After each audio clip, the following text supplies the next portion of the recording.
જય શ્રી કૃષ્ણ વિદ્યાર્થી મિત્રો, હું છું નિલેશ દેસાઈ અને સ્વાગત છે તમારું આપણી YouTube channel teach and growth by નિલેશમાં.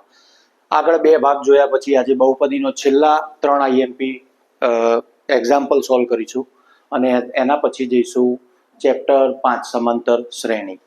તો શરૂ કરીએ આજનો દાખલા નંબર 7 સુધી આપણે કર્યા હતા. 8, 9 અને 10 3 દાખલા જે બાકી હતા એ આજના વિડીયોમાં કવર થઈ જશે અને એના પછીનો વિડીયો આવશે. સેક્શન બીમાં જે 2 માર્કના પૂછાય એ જ દાખલા હું અહીંયા ગણાવું છું. એટલે આ દાખલાને તમે આઈએમપી તરીકે સેક્શન બીમાં 2 માર્કમાં જે પૂછાતા હોય તે રીતે ગણજો. એના પછી એના તમામ જે સેક્શન બીના ચેપ્ટર પૂરા થશે પછી સેક્શન સી અને ડી તરફ જઈશું અને ધીમે ધીમે સમાજના એસએસના પણ જે મોસ્ટ આઈએમપી ટોપિક્સ છે અમુક, તો એનો પણ વિડીયો બનાવવા હું જઈ રહ્યો છું, જેના અંદર તમને રૂબરૂ ક્વેશ્ચનનો સવાલનો જવાબ કેવી રીતે લખવો, એ કેવી રીતે સમજવો એ સમજાય છે. એટલે એનાથી તમને આઈડિયા સરળ થઈ જશે અને મારો વિડીયો સાંભળ્યા પછી એસએસનો સવાલ જો હાર્ડ હશે તો ઇઝી થઈ જશે એવો પ્રયાસ કરીશું. તો વાર ના કરતા શરૂ કરીએ દાખલા નંબર 8 બહુપદી ચેપ્ટરનો સેક્શન બી માટે.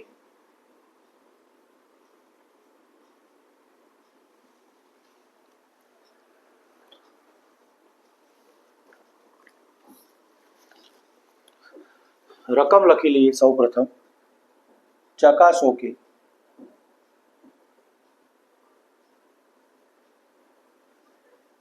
ત્રણ -1 છેદમાં 3 એ ત્રિઘાત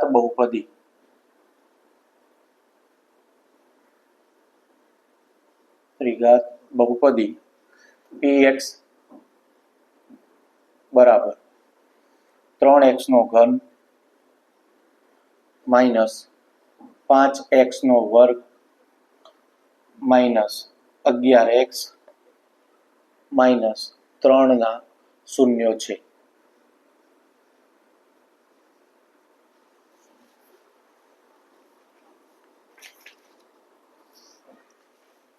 તો ચકાસો કે 3 -1 અને -1 છેદમાં 3 એ આ ત્રિઘાત બહુપદી જે આપણને આપેલી છે એના શૂન્યો છે. તાનો મતલબ એ થયું કે px ના અંદર x ની જગ્યાએ વારાફરતી 3 -1 અને -1 છેદમાં 3 મૂકીને આપણે ચકાસશું જો ત્રણેયના શૂન્યો સમાન છે કે નહીં એ ખ્યાલ આવી જશે. તો શરૂઆત કરીએ. સૌ પ્રથમ px બરાબર 3x નો ઘન માઇનસ 5x નો વર્ગ માઇનસ 11x માઇનસ 3. એમાં x બરાબર લઈશું સૌ પ્રથમ 3, જેથી x ની જગ્યાએ દરેક જગ્યાએ આપણે મૂકી દઈશું 3. અહીંયા 3 નો વર્ગ માઇનસ 11 કૌંસમાં 3 અને માઇનસ 3. છૂટા પાડવા જઈએ તો 3 તરી 9 તરી 27 થાય, 27 તરી 81 થાય. આ બાજુ 3 તરી 9 થાય, 9 પંચા 45 અને આગળ 11 તરી 33 અને માઇનસ 3. એક બાજુ માઇનસ વાળાનો સરવાળો કરીએ કેમ કે પ્લસ વાળી સંખ્યા એક જ છે, જેથી 45 માં 3 ઉમેરીએ એટલે 48, 48 માં 3 ઉમેરીએ એટલે 51 અને 51 માં 30 નાખો એટલે જવાબ થશે 81. તો 81 માઇનસ 81 ઇઝ ઇક્વલ ટુ 0 એટલે શૂન્ય આવી ગયું. હવે મૂકીશું -1. તો p માં x ની જગ્યાએ -1 મૂકતા 3 કૌંસમાં -1 નો ઘન 5 કૌંસમાં -1 નો વર્ગ માઇનસ 11 કૌંસમાં -1 અને માઇનસ 3. હવે -1 નો ઘન આપ્યો હોય આવી રીતે એક્ઝામ્પલ તરીકે -1 નો ઘન આપ્યો હોય તો -1 ગુણ્યા -1 ગુણ્યા -1 આ રીતે છૂટું પાડીએ તો 1 એકા 1 માઇનસ પ્લસ અને ફરી 1 એકા 1 તો ત્રીજી જે માઇનસ આવી એ આમાં ગણાઈ જશે. એટલે જવાબ આપણો કેવો થશે -1 અને -1 જ્યારે 3 જોડે ગુણાશે એટલે બની જશે -3. પછી 1 નો વર્ગ થશે +1 પણ +1 જ્યારે -5 જોડે ગુણાશે એટલે બની જશે -5. આગળ વધીએ. 11 એકા 11 બે માઇનસ ભેગા થશે એટલે પ્લસ બની જશે અને છેલ્લે -3. માઇનસ 6 અને બીજો એક માઇનસ 5 11 અને +11 તો એક જ છે, એટલે 11 - 11 બરાબર આ પણ આયા 0. હવે મૂકીશું -1/3.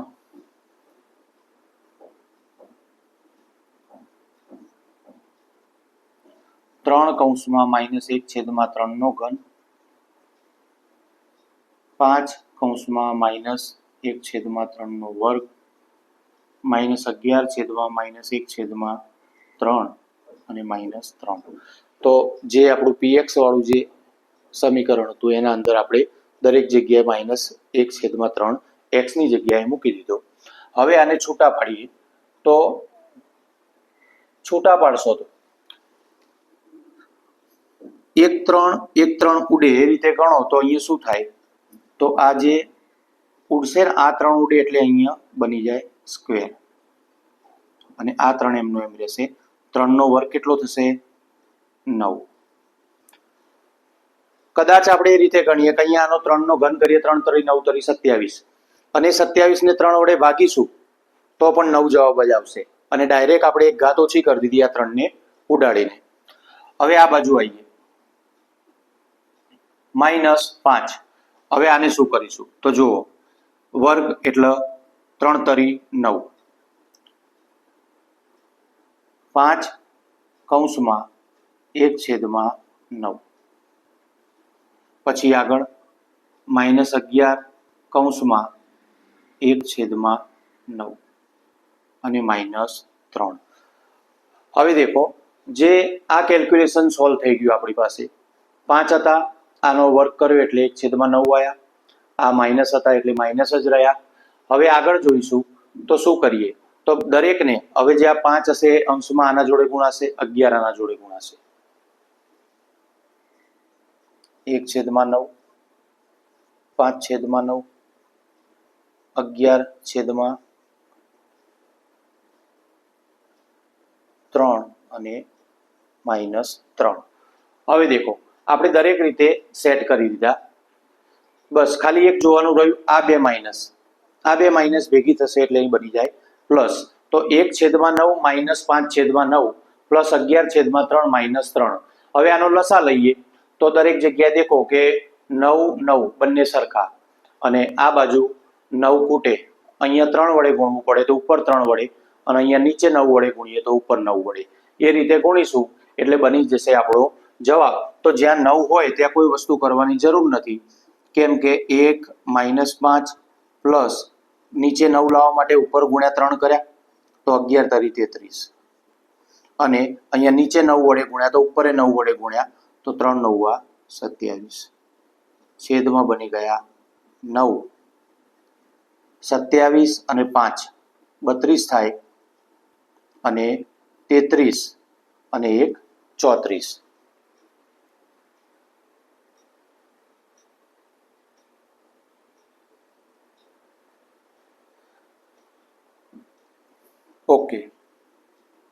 ઓકે આ માઇનસ હતું. 27 અને 5 32, અને 33 માંથી 1 જાય એટલે 32, તો 32 માંથી 32 ગયા એટલે 0/9 બરાબર જવાબ આવશે 0. તો આ હતા ચકાસે આપણે 3 - 1 અને -1/3 ના શૂન્યો. હવે એના પરથી દાખલા નંબર 9 તરફ જઈશું.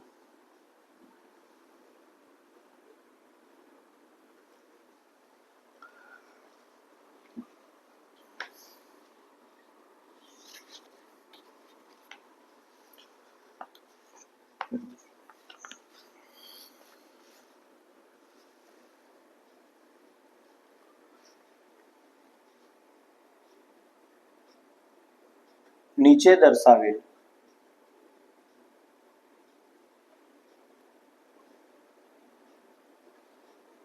દ્વિઘાત બહુપદીના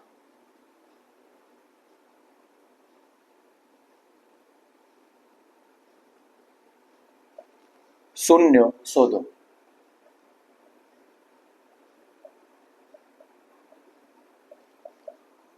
તથા તેના શૂન્યો અને સહગુણકો વચ્ચેનો સંબંધ ચકાસો. શૂન્ય અને સહગુણકો વચ્ચેનો સંબંધ ચકાસો. 4s નો વર્ગ માઇનસ 4s પ્લસ 1.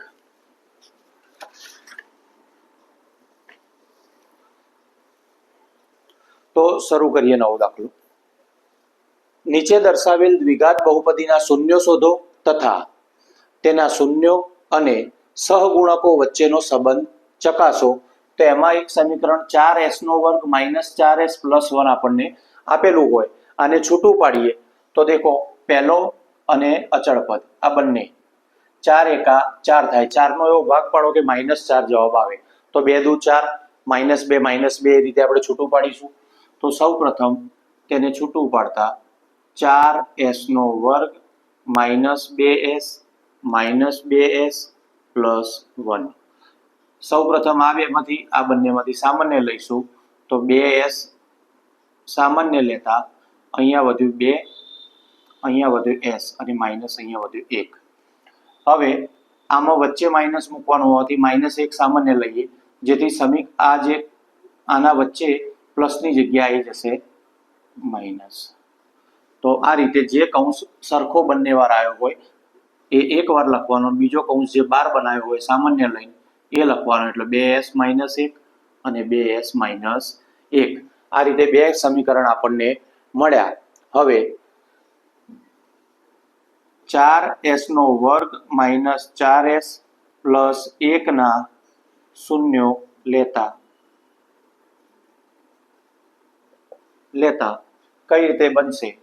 તો 2s - 1 બરાબર 0 અથવા બીજો પણ 2s - 1 બરાબર 0. બંનેને છૂટા પાડીશું.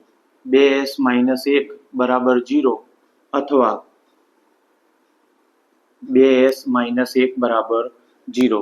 બંનેને આપણે સામસામે લખી દીધા. વચ્ચે અથવા થશે એટલે આ કાં તો આ. હવે બરાબરની પેલી બાજુ લઈ જતા -1 આ બાજુ આવશે પ્લસ બનશે, આ બાજુ -1 આ બાજુ આવશે પ્લસ બનશે. એટલે s ને જ્યારે આપણે કરતા બનાવીશું તો s બરાબર 2 હશે, એ આવી જશે છેદમાં.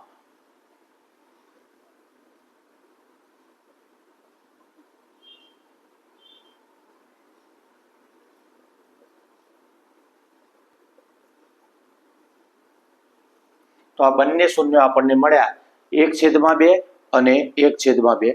હવે સમાન બહુપદીના શૂન્યો થયા. બંને શૂન્યો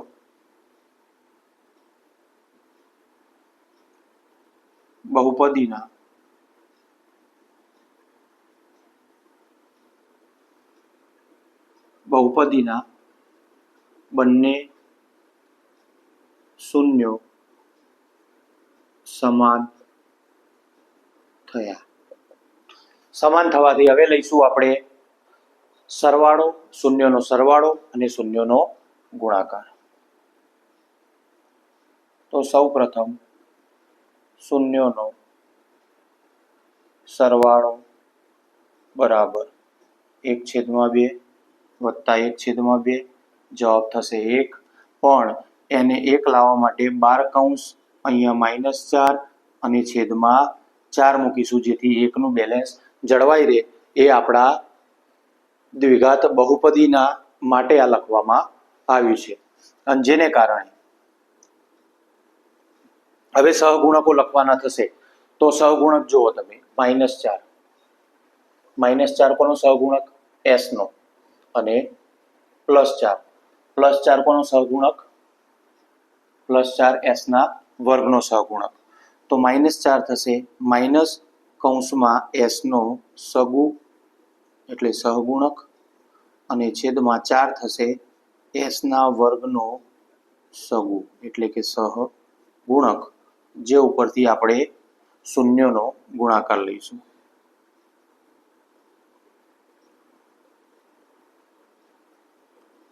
શૂન્યનો ગુણાકાર બરાબર 1/2 ગુણ્યા 1/2 ઉપર ઉપરનો ગુણાકાર, નીચે નીચેનો ગુણાકાર, 1/4 આયા. એક કોનો સહગુણક આપેલો છે આપણને? અચળ પદનો. તો ઉપર આવશે અચળ પદ. અને 4 કોનો સહગુણક આપેલો છે? તો s² નો સહગુણક. તો આ તો આપણો જવાબ. નોટ ડાઉન કરતા રહેજો તો આરામથી ખ્યાલ આવી જાય, રિવિઝન થઈ જાય અને એક્ઝામ પહેલા આપણી પ્રિપેરેશન આરામથી બની શકે. હવે 3rd નંબરનો દાખલો લઈશ, એના માટે હું આ લૂછી નાખું છું.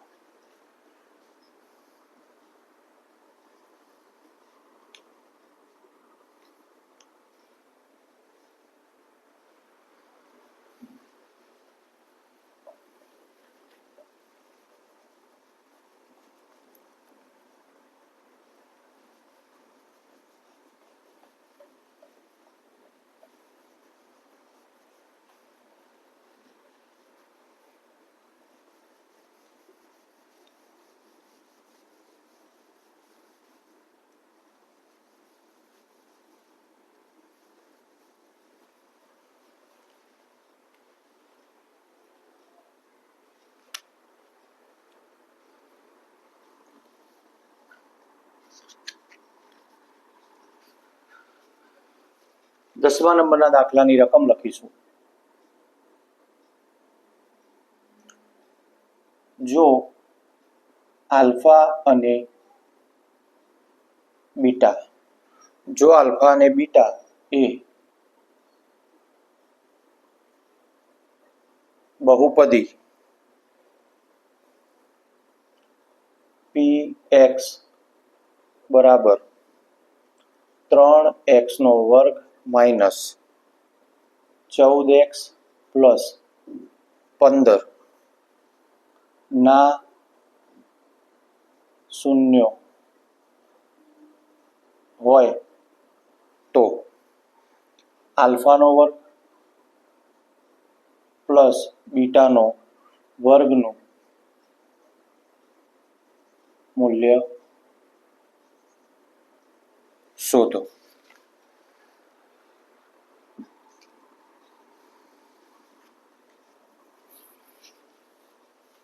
જો આલ્ફા અને બીટા એ બહુપદી px બરાબર 3x નો વર્ગ માઇનસ 14x પ્લસ 15 ના શૂન્ય હોય તો આલ્ફાનો વર્ગ પ્લસ બીટાનો વર્ગનું મૂલ્ય શોધો. તો સૌપ્રથમ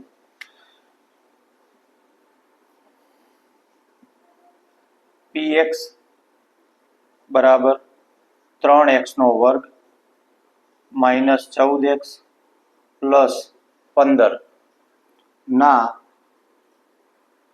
શૂન્ય આલ્ફા અને બીટા છે. સૌપ્રથમ px બરાબર 3x નો વર્ગ માઇનસ 14x પ્લસ 15 ના શૂન્યો આલ્ફા અને બીટા છે. તો જે પરથી abc મળે, a બરાબર 3, b બરાબર માઇનસ 14 અને c બરાબર 15. અમુક લોકોને કન્ફ્યુઝન થાય કે abc ક્યાંથી આવ્યા?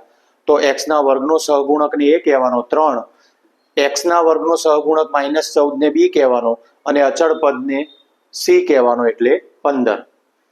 તે પરથી આલ્ફા પ્લસ બીટા કરીશું બરાબર માઇનસ b બાય a, જ્યાં માઇનસ આ માઇનસ હતું એ મૂક્યું અને b બરાબર કેટલા આપ્યા? માઇનસ 14 અને a બરાબર 3. તો બંને માઇનસ માઇનસ પ્લસ થતા આલ્ફા પ્લસ બીટા બરાબર 14/3 બનશે. હવે આલ્ફા ગુણ્યા બીટા બંનેનો ગુણાકાર કરીશું. c બાય a, તો c બરાબર 15 મૂક્યા અને a બરાબર 3 મૂક્યા. બંને વચ્ચે છેદ ઉડાડતા 3 × 5 = 15, એટલે આલ્ફા ગુણ્યા બીટાનો જવાબ આવશે 5. હવે લાસ્ટમાં જે આપણને શોધવાનું કહ્યું હોય આલ્ફાનો વર્ગ પ્લસ બીટાનો વર્ગ બરાબર આલ્ફા પ્લસ બીટા કૌંસની બહાર એનો વર્ગ માઇનસ 2 આલ્ફા બીટા. આલ્ફાનો વર્ગ પ્લસ બીટાનો વર્ગ is equal to alpha plus બીટાનો વર્ગ માઇનસ આ 2 આલ્ફા બીટા. તો 14/3 માઇનસ 2/5. આલ્ફા પ્લસ બીટા આયા 14/3 અને આલ્ફા ગુણ્યા બીટા એ આયા 5, એટલે અહીંયા મૂકી દીધા. 14 થાય 196 છેદમાં 3, 3 તરી 9, 3 થાય 9, માઇનસ 2 પંચા 10, 10 9 90 થાય, એટલે 196 માઇનસ 90 છેદમાં 9 થાય. બંનેની બાદબાકી કરતા 106 છેદમાં 9 જે થશે આપણો આન્સર. તો આ હતા બહુપદી ચેપ્ટર પ્રકરણ નંબર 2 અને બોર્ડની એક્ઝામમાં પૂછાતા મોસ્ટ આઈએમપી દાખલા કે જે વિભાગ બી માં પૂછાય 2 માર્કના અંદર. તો 10 દાખલા આપણે 3 વિડીયોના ટોટલ કરેલા છે. હવે પછી સમાંતર શ્રેણી ચેપ્ટર 5ના વિભાગ બી શરૂ થશે અને જોડે જોડે એસએસના પણ મોસ્ટ આઈએમપી જે ટોપિક હશે એની આપણે ચર્ચા કરીશું, જેનાથી તમને કોઈ પ્રશ્નનો જવાબ જલ્દી યાદ ના રહેતો હોય તો ચર્ચા પછી જલ્દીથી યાદ રહે. અને મિત્રો હું એ જ વસ્તુ આપીશ જે પરીક્ષામાં પૂછાવા લાયક હોય, કોઈ વધારાની વસ્તુ કરાવવાનો નથી. જેથી વિડીયોને જોતા રહો, લાઇક શેર અને સબસ્ક્રાઇબ કરતા રહો. Thank you very much.